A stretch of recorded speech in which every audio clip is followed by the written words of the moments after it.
Hey everyone. Today I'd like to walk you through a feature that we just released called automation variables.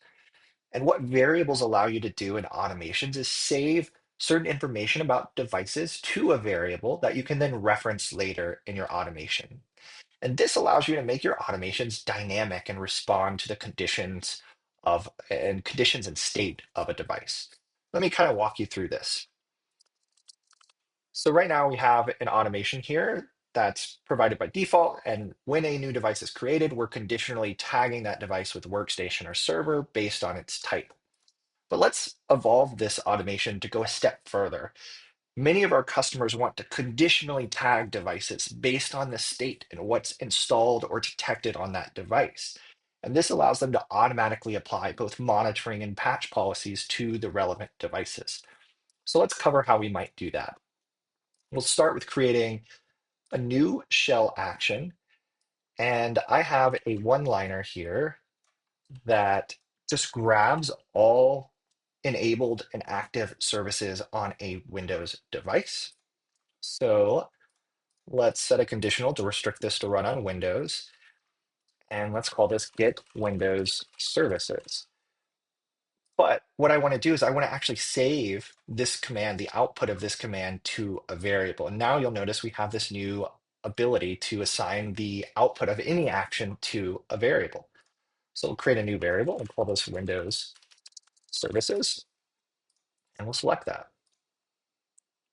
I'm going to drag this up above. So now we have an action that's going to grab all of the Windows services for each device as it goes through this automation, and it will save it to a variable that we can reference later. Let's do the same thing except for Linux. So I have a one-liner just like this for Linux. We'll switch it to Bash. Again, we're going to add a conditional, and we'll name this get Linux services. And again, we want to assign the output to a variable. So we'll say Linux services. All right. So now we have these two actions that are grabbing these services as devices flow through this automation. Now let's conditionally tag something. So jump down here and we will add a apply tag action. And let's say we want to apply the Nginx tag when we detect the Nginx service. So again, I could add a conditional like Nginx is only going to be running on Linux, but I can also add a conditional here called a variable condition. So if the Linux services variable contains nginx.service, then we're going to apply the nginx tag to this device. So I'm going to say apply nginx tag. So now we have this dynamic nature. If we detect nginx, we're going to automatically tag it with nginx. We don't need to manually do that. Let's do something similar here for Windows, just so you can kind of see how this works. So again, let's apply the exchange tag in this case. Just like before, we'll limit this to just our Windows devices, and we'll reference that variable. If the Windows services variable contains whatever service we want to monitor, in this case, there's a bunch, but I'm just going to do this one for now. We'll say apply exchange tag,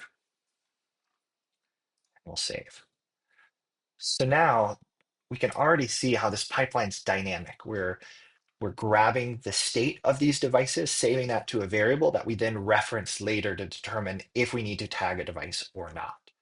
So if we jump back to our device overview, right now you can see I've manually tagged the server with Nginx. So let's remove that tag and let's add this Debian 12 device to that automation and see if it detects it. So I'm going to run it through this default tags automation, see it flow in, and let's see if we can dynamically detect the state as we expect. So it's grabbing all of our services, it did that. Now it's running through, it applied the server tag, and it applied the Nginx tag.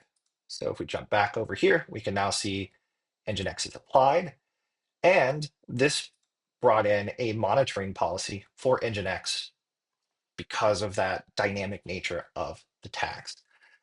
let's give just one more example to kind of show you how this works. So for this example, as services are added, tags can be updated automatically, and those tags can also trigger other automations or apply monitoring rules. So it's really cool to build these dynamic automations.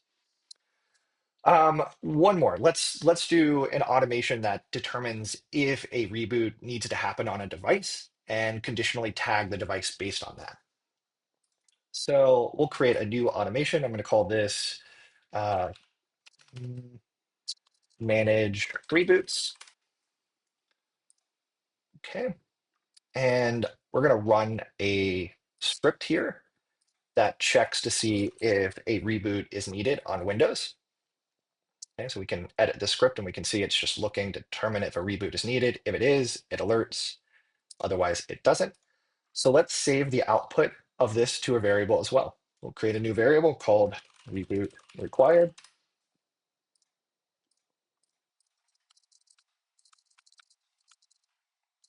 Okay.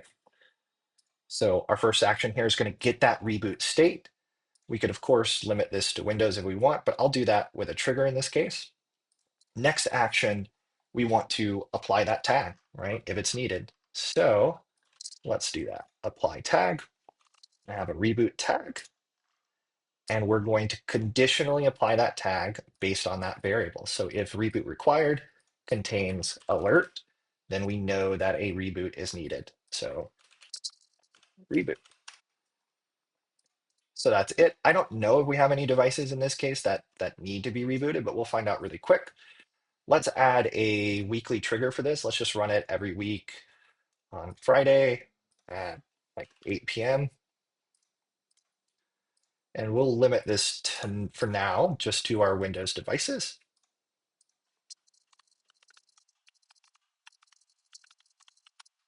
Okay. So now what's going to happen here, and this is kind of neat. This shows the power of automations. We're going to run this every week on our Windows devices. We're going to check to see if Windows thinks a reboot is needed. If it does, it's going to tag the device with reboot, which will as a result trigger another automation here, which you can see when the reboot tag is applied, this automation is triggered that asks the user to reboot. So this is one we've already built. We just say your computer needs to be restarted to finish installing updates. It's now a good time. We prompt them every so often, and we force compliance after a certain number of attempts and restart and then remove that reboot tag. So let's jump back to the automation here.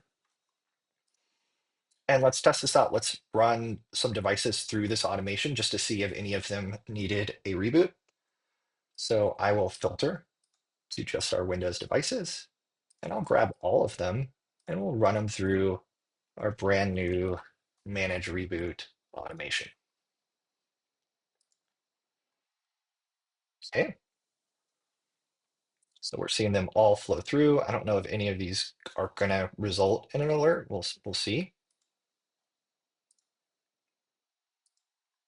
Okay, so this one did alert reboot required. So I would expect that it will tag with reboot. It did, which means it should trigger another automation over here. And we can see the devices already flowed into that automation.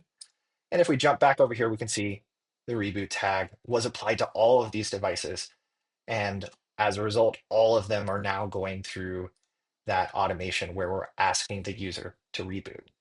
So I hope this shows you how you can make your automations dynamic and you can use the output of previous actions to conditionally decide if you want to run additional steps. If you have any questions or need help, don't hesitate to reach out to support. Thanks.